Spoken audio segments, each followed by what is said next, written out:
Welcome back, ladies and gentlemen. Today we are going to talk about the psychological evolutionary mechanisms of astrology. Now, I'm going to speak plainly and simply. If you want the more advanced deep dive, I've been doing videos all week. This past weekend, I visited my family because it was my grandfather's 82nd birthday, so we had a lot of fun and it was a great time. I wasn't able to make videos this past weekend, so I apologize for that, but I am back on track on Monday. And I just wanted to say, first and foremost, that I love you guys. I appreciate you being here. And if you're here to learn some very intricate and well detailed information regarding all the esoteric topics, including inner alchemy and whatnot, then I am your man. So, without further ado, let's get into it. Um, Astrology, what is it? I've had a lot of questions. If you guys have any additional questions that you want answered, please, ask it down below. I'm going to put this into very simplistic terms because I know there's a lot of logical people who are still really interested in learning about this, but they don't want to get into like the new agey stuff or whatever. Are we talking about aliens here? Are we talking about whatever? No, we're not talking about aliens. We're talking about energy as a concept.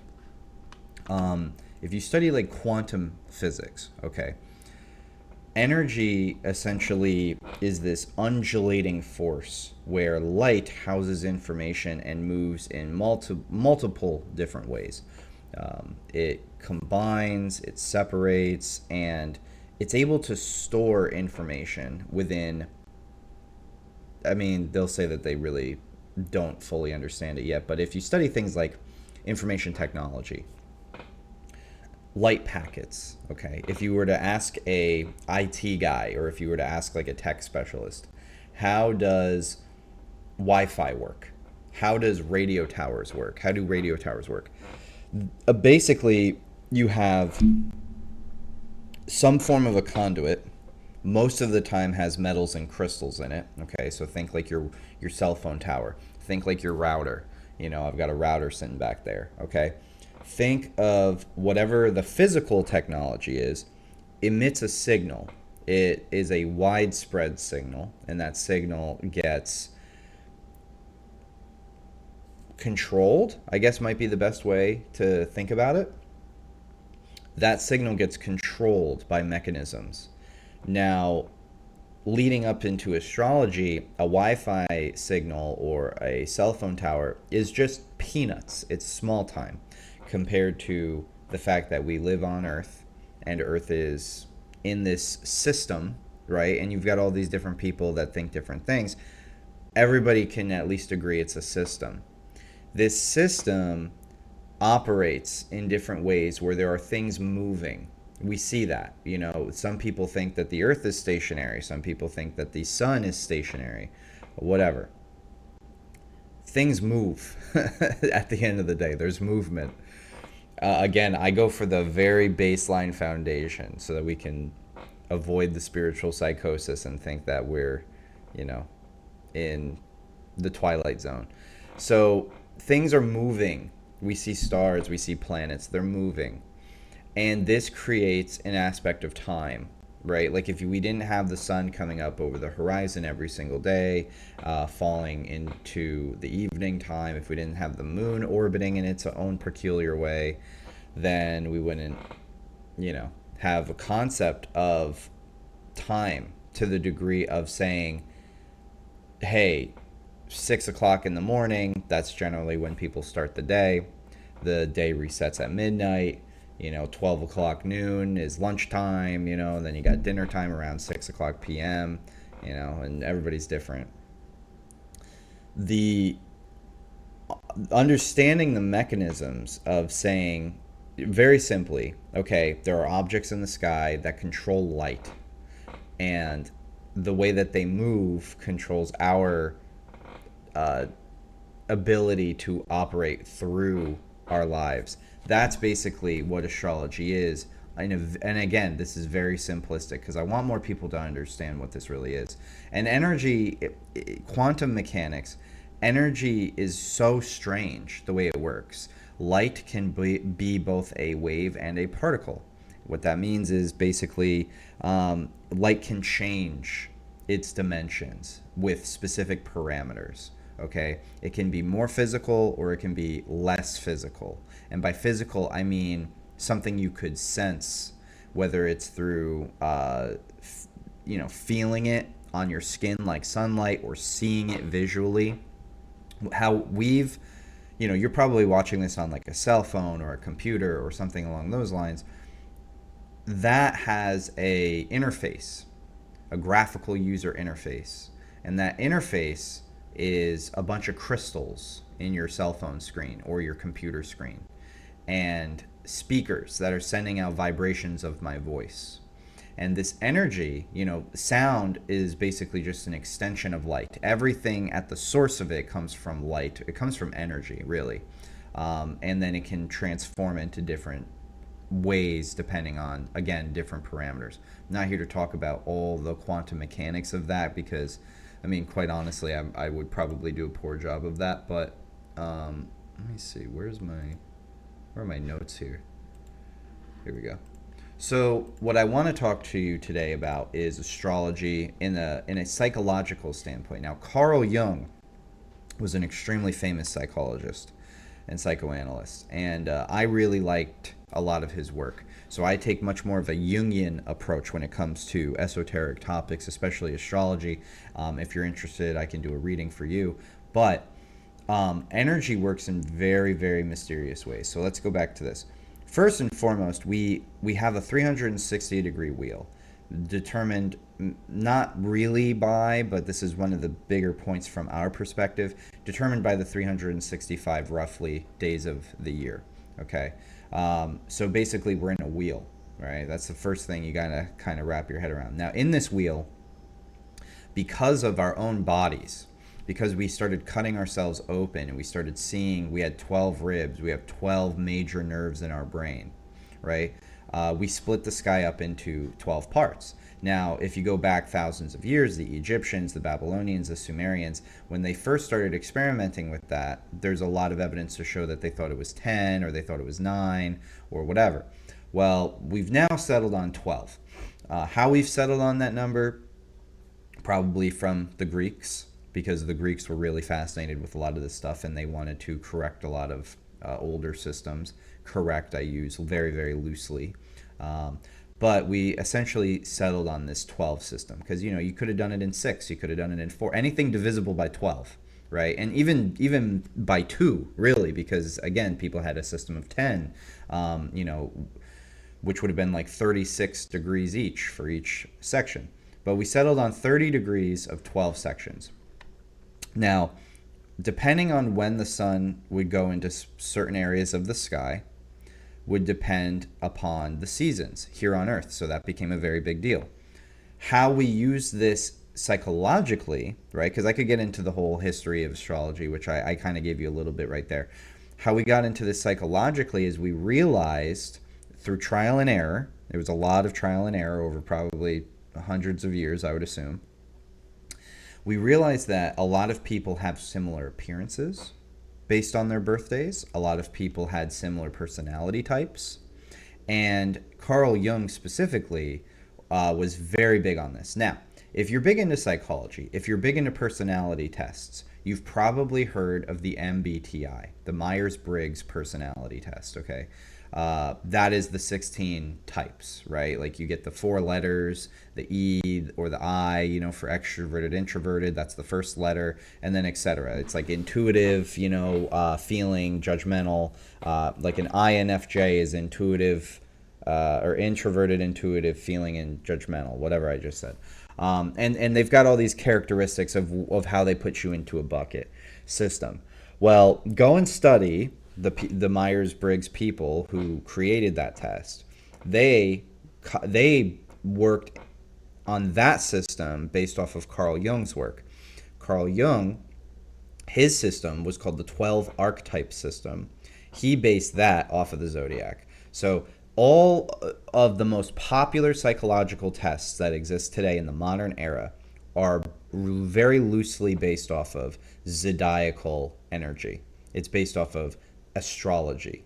Okay, so which is fascinating because they, of course, don't allude to that, but that's kind of the secret sauce at the base root of it. Now, you might ask yourself, how would planetary stars and positions influence me? How would that influence my personality? Which is a great question. And again, it comes down to energy.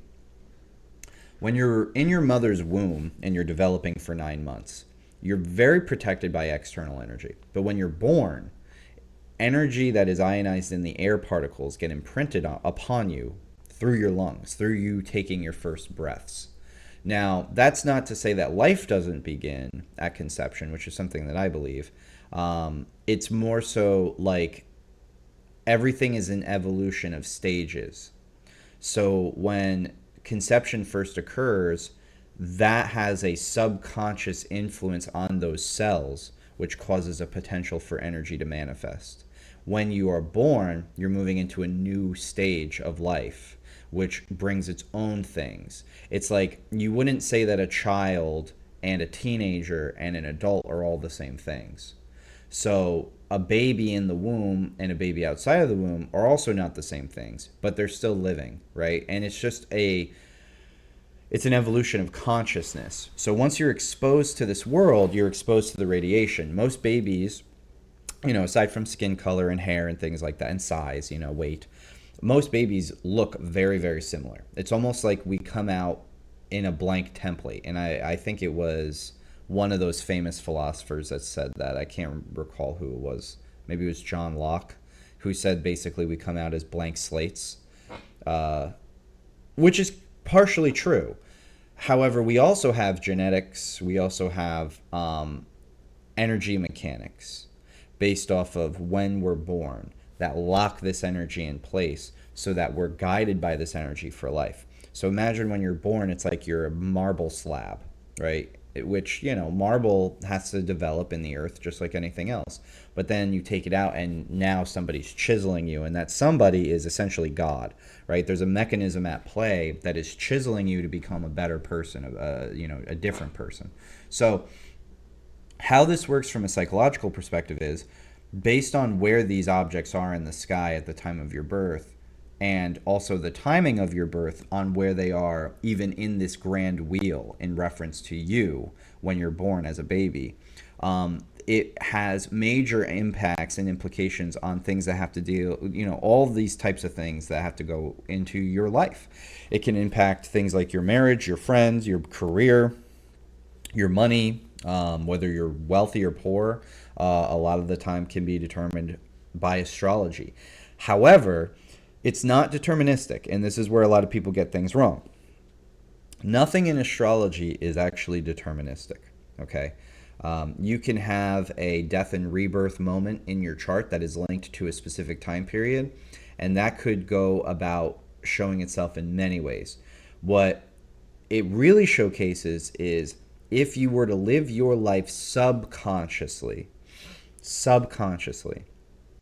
Now, the reality is that about 70% of people on the planet do live subconsciously. They live purely based off of the energetic instincts that are already applied to their lives.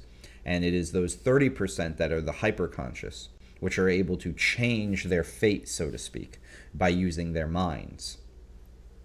Now, you could say it's all deterministic or not, but essentially what astrology is used for is to understand the subconscious layer. And there's multiple different systems. I'm going to be talking more on Western astrology today because that's the most popular. So that's probably what you've heard more. But there's other types of astrology like sidereal and Chinese.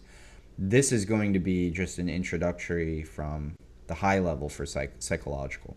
So when, one of these objects, very large objects, by the way, they are way larger than us. When one of these objects is in a specific section of the sky, a specific sign of the energy of the entire wheel, the wheel has a story. Okay, so, going from Aries to Pisces, front to, start to finish, the whole entire wheel has a story. And we're all living a story as human beings. So you get to see the parts of that story get exemplified based on the energy that is present in your chart. So it's also split into differing energy mechanics, beginning with fire. We then go into earth, we then go into air, and we go into water. Technically, the beginning is actually Aquarius. It's actually air. That's something that I can talk on in a more advanced video. But this is about understanding the psychological, I guess, aspects, right? So most people start with Aries. Um, Aries, so I'm going to just speak purely psychologically, right? Like, I know I keep repeating myself, but I really want to just make sure that people understand that. Um, Aries represents the divination spark, it represents the initiatory sections. So, looking at your chart, or if you are an Aries, because you were born between like March 21st and April 21st, this is a very leadership oriented energy. Now, that doesn't mean like you're going to be a CEO or something. You can be, but it's more of like a leader in a field. Okay, it's more of like a shepherd, I guess you could say. But it also has its own negative points, and a lot of that you can actually interpret from either the opposite signs or the sister sign, which would be the sign opposite of it, or the neighboring signs, or the other signs that are in its energetic category, like fire. So where Aries starts things, Leo does things, Sagittarius finishes things, right? And that's in the state of fire.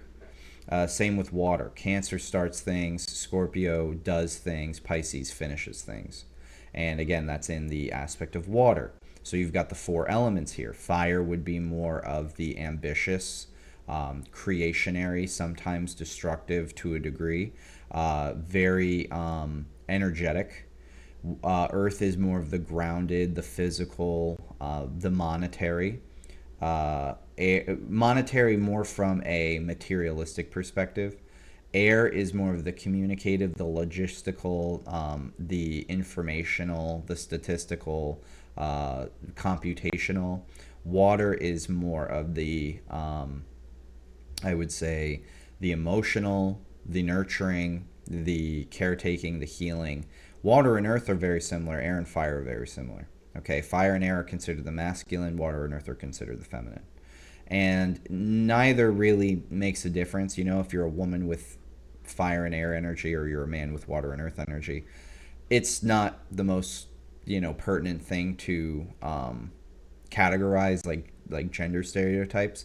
However, it does have some impact on how people think or they act or whatever. I'm a water sign. I'm a Cancer. Okay, so I'm all about assisting people with psychology, helping them heal, helping them grow.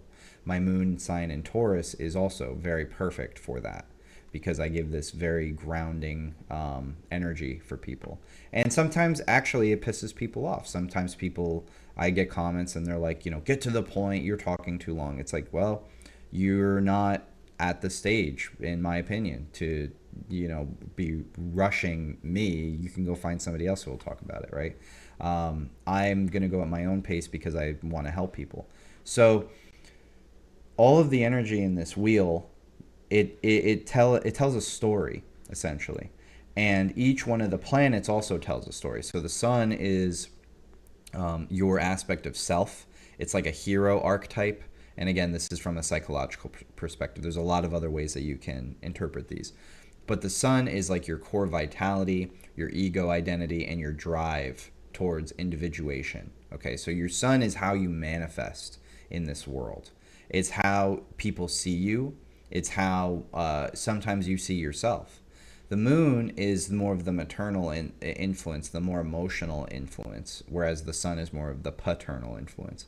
So this regulates your emotional needs, your instincts, and your subconscious. How the energy of your day-to-day rules over you, and what you probably more often than not need to conquer in order to become the best version of yourself. Mercury is how you think. It's your methodology on how you think, and how also sometimes to some degree how you play, how you operate with your hands, how you function through communication. And that is where you would go if you're looking to improve your messaging in your natal chart. Venus is how you love and appreciate things, generally speaking. It also details things about your attraction, how other people are attracted to you, and how you attract other people, what you're attracted to. And also how you try to create peace and harmony in a social setting. Mars is how your aggression tends to come out, your assertive will, your dominance over a specific topic or a specific subject, or it can also have to do with your physical body as well. Jupiter is how you grow, how you learn, how you travel, how you gain higher levels of wisdom and knowledge, how you operate financially, how you operate monetarily. That's a big one as well. Saturn is essentially the restrictions that you put on yourself or that are put upon you. Saturn is a really important placement because you have to have that one balanced pretty well, or else like a lot of shit in your life can go pretty sour. But Saturn is about like limitations, boundaries, discipline, things like that. Uranus, Neptune, and Pluto are the outer planets. They're more generational. So when you talk about generations like Gen X or Baby Boomer or Millennial, those are the planets that actually indicate and dictate those. So you're going to get along with people who share those same outer planets with you. And then there are, other negative placements that kind of coincide with that as well. Pluto, I would say, is the biggest when it comes to the generational planets in determining how people transform over time. Whereas Neptune and Uranus both are kind of more about society and the collective unconscious, I would say. Pluto's more, I would say, indicative of like how a generation enjoys things, their social pleasures, what they participate in a personal level, but it's something that's all shared across the board most of the time. Whereas Uranus and Neptune, they're more like, how those specific generations impact society and how they're seen, right? Both good and bad. And then there's other planetary aspects as well. Maybe one more that would be important to point out would be Chiron. Chiron is the wounded healer, and oftentimes in a chart shows like how you experience trauma or pain or working through your own self-image in a lot of ways, like the more negative side of that. And it's also about fixing that too. And then I would say, there's the four elements. Carl Jung would describe those: fire as intuition, earth as sensation, air as thinking, and water as feeling. And again, all four of those are separate. A lot of people will mistake sensation or intuition or feeling, but they're very separate from each other. So fire is more about creative vision, enthusiasm, and spiritual vitality. Earth energies would be more about grounded reality, pragmaticism, embodiment of the physical. Air would be more about conceptualization, communication, and social connection. And water would be about emotional depth, empathy, and unconscious attunement. And then you have the fact that it is, again, it's a system. So let me point out some things to you that not a lot of people know. This is going to be pretty cool for a lot of people who actually know a little bit about astrology. In the more traditional sense, or what's, I guess you could say, deemed as the traditional, they'll often say this is a more modern interpretation. But in the traditional sense, you have the seven major planets, which rules and fits into the spectrum of seven. However, it's really a system of 12. If you study Kabbalah, they've got a system of 11, and that's why the Kabbalah is incomplete, because there's actually a 12th Sephiroth in the Kabbalah. If you don't know what that means, that's fine. I'm going to do a video on Kabbalah this week, so stay tuned for that. But the 12 zodiacal archetypes actually have one ruling planetary body for each. I talk about this in my online university. Aries is Mars, right? And now in a lot of senses, a lot of people say Venus rules over Taurus. It does, and it definitely has an influence there. However, the real ruler of Taurus is Earth, planet Earth.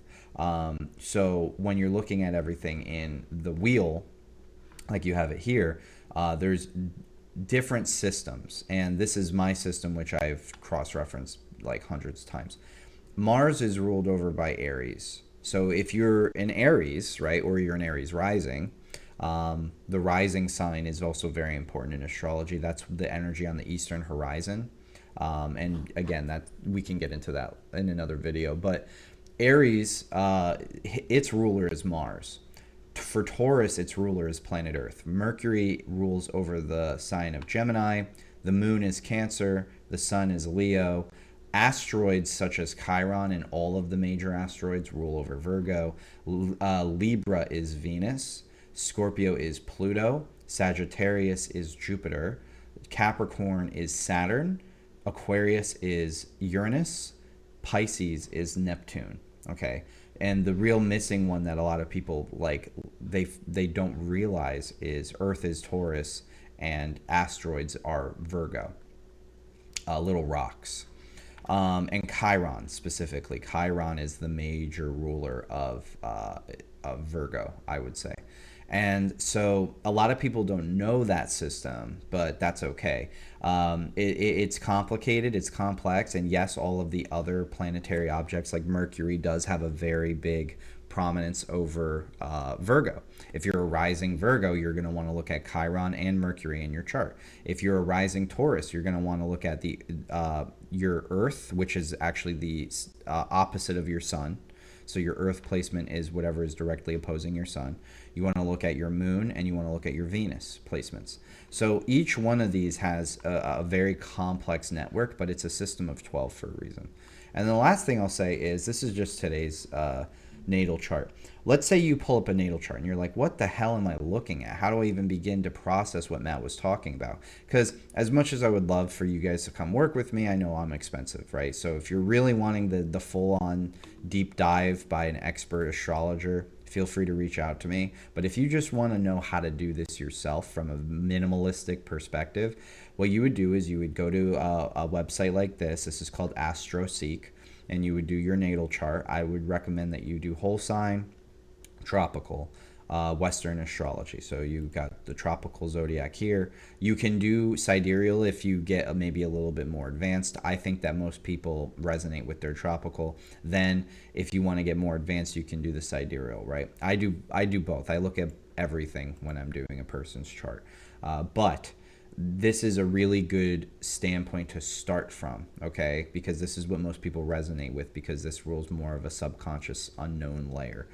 So what you would do is you'd find the little symbols, and a lot of these symbols are very confusing, but fortunately they do put a little key here. So you can see this circle with the dot in the middle, that's the sun.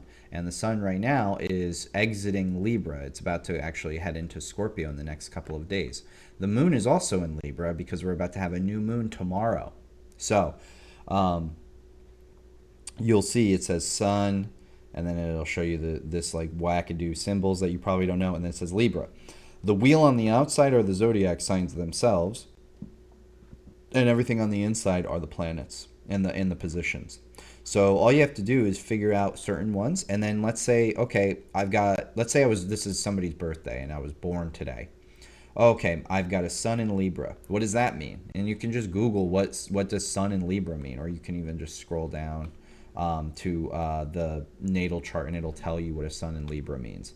And then let's say anything I mentioned, right? Let's say, oh, money's a big struggle for me. Well, you would look at specific money areas. You would look at your earth sign, houses, where is Taurus and Virgo and Capricorn in your chart? Where is Scorpio, Cancer, and Pisces in your chart? Those are the money signs. So the water and earth ones.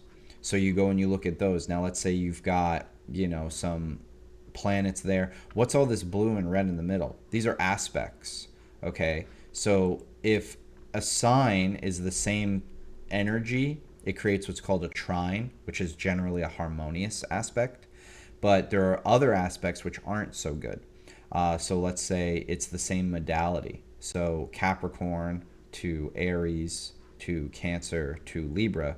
This creates, because they're separated by two signs here in the middle between them, this creates what's called a square, because it creates a square in the sky, whereas a trine is a triangle, right? And then you have other types. like if they're next to each other, or if they're one sign apart from each other, or if they're across from each other. Okay, so you've got all of these different types of ways that the degrees work. And now you can probably start to wrap your head, if you're not really familiar with astrology, you can start to wrap your head about how complex and complicated this really actually is. Because you not only have these planets with the backdrop of the stars, okay, so each planet has its own energy, each section of the sky has its own energy, and then depending on the angles at which they were proposed when you were born, also creates its own energy. So it's an extremely complex and layered system. But the way that you would use this to evolve is to, obviously, if you want to learn this all yourself, go for it. If not, then you hire somebody like me and we do a deep dive into the sections that you're trying to learn about. If you're having issues with love, if you're having issues with money, if you're having issues with health, this will tell you. Medical astrology, this is probably the last thing I'll mention. Medical astrology is a very big deal. Okay, so you can tell a lot about a person's health based off of what's in their chart. Somebody who would be in this chart, for example, they've got what's called the Satellinium in Libra. So they've got 3 major planets. They're not super grouped together, so that's called the Satellinium. And what this would tell me is that this person would probably have issues with stress. Why? Because Libra rules over the kidneys. And if you've got too much stuff in Libra, it can cause a stress imbalance in your life. However, this person also would probably have a lot of money because they have 3 planets in Libra as well: Sun, Moon, and Venus. They're probably pretty well disciplined in a sense of not being super confrontational. They're probably very kind, very soft-spoken, or very kind-hearted, and they probably would be pretty decent with money, but they probably have other issues with relationships and stress factors. They probably second-guess a lot of things too. So that would just be a very, very brief and quick thing, just by looking at just those. Okay, I'm not looking at anything else. And then you also see there's a Mercury and Mars. They're right on top of each other in Scorpio, degree 19. This is a day where people will get frustrated very easily, but they might hide it. They might boil it down. But then you take all these things, you put them together, right? Because it's not just these 3 and these 2 over here. You've got all these other ones, and they're all doing different things here. There's a grand trine in the sky here that's forming over the next few days, which will be really interesting to see how that plays out. But that is probably what I've got for you guys today. Now, what I want to showcase a little bit here is I've got a few major announcements. If you guys will give me a few minutes, I promise you it will be very well worth it. So I am currently developing, or actually I'm going to go live with this today, but this is going to be the brand new application for Astrology, which is my AI tool. This is the back end that you're seeing here. And we are going to be launching the Sacred Secretion Calculator. So if you're interested in your inner alchemy, what this is going to do is it's going to break down male or female. It's going to break down all of the time periods. Real-time information. Okay, I got to update this, right? Because it's not connected live yet. But this is going to be tracking all of the time periods of where your next cycles are going to be over a 6-month period. And it's going to give you all the recommendations of what you need to know. And it's going to give you the timing windows as well. So if that interests you, come check that out. And then as always, you can always come and check out the Psycosmos University, which is our online school, where it's pretty engaged. We've been having a lot more members that have been showing up recently, but it's going to be really cool. I think that the tool itself, is going to be really cool to get to see everybody is harmonizing and locking in with their sacred secretion timing, and you'll get all the information on what you're supposed to do and everything else. So come check out my stuff. I'm updating the prices as well for the AI tool. So if you checked it out maybe last week, everybody's getting an account upgrade. So look forward to that. And I love you guys. I'm so glad to be making these videos and be doing videos like this for you guys. If you need anything from me, please feel free to reach out. I love you guys. I will see you guys in the next video. I wanted to just do a simple one today, but this week I'm going to be hammering in some more difficult ones as well. So lots of love, and I'll talk to you guys soon. Take care.